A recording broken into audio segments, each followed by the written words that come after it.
Divine sign దైవ సంకేతం శుక్రవారం సెప్టెంబర్ 19, 2025 దేవుని నుండి ఒక సూచన.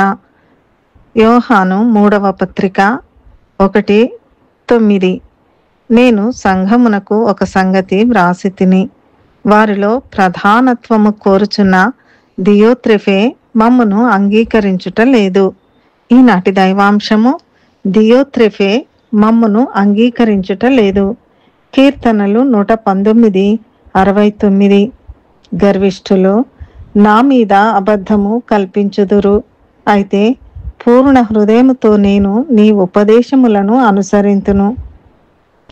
యోహాను వ్రాసిన 3వ పత్రికలో దియోత్రెఫే గురించి యోహాను ప్రస్తావిస్తూ, వాడు మమ్మును గూర్చి చెడ్డ మాటలు వదురుచు అది చాలదన్నట్టుగా సహోదరులను తానే చేర్చుకొనక వారిని చేర్చుకొన మనస్సు గల వారిని కూడా ఆటంకపరచుచు సంఘములో నుండి వారిని వెలివేయుచున్నాడు.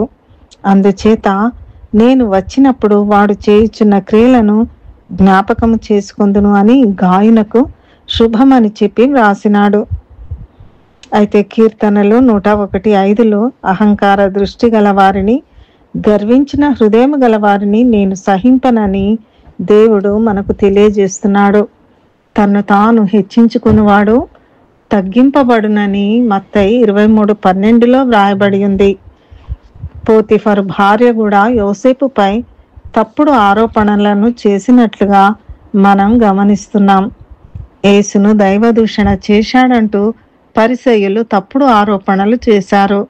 అయితే పౌలు కొరింథీ సంఘమునకు వ్రాస్తూ 1 కొరింథీ 4:12-13లో స్వహస్తములతో పనిచేసి కష్టపడుచున్నాము, నిందింపబడియు దీవించుచున్నాము, హింసింపబడియు ఓర్చుకొనుచున్నాము, దూషింపబడియు బతిమాలుకొనుచున్నాము అని పలికినాడు.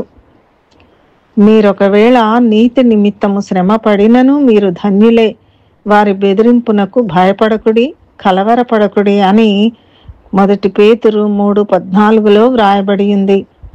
కీర్తన 34:15 ప్రకారం యెహోవా దృష్టి నీతిమంతుల మీద ఉన్నది, ఆయన చెవులు వారి మొరలకు ఒగ్గియున్నవి. ఈ సందర్భముగా దేవుడు మనతో మాట్లాడుచున్న దైవాంశము యోహాను 8:47. దేవుని సంబంధి అయిన వాడు దేవుని మాటలు వినును. మీరు దేవుని సంబంధులు కారు గనుకనే మీరు వినరని చెప్పెను. దేవుడు మనల దీవించి దేవుని సంబంధి అయి దేవుని మాటలు వినుటకు మనకు తన కృప చూపునుగాక. ప్రార్థన. మా ప్రియ పరలోక తండ్రి, దియోత్రెఫే వలె సంఘమునకు పరిచర్యకు ఆటంకముగా ఉండే గర్వ మనస్సు మాలో నుండి తొలగించుము. మేము దేవుని సంబంధులమై నీ మాటలు వినుటకు నీ కృప మాకు దయచేయము.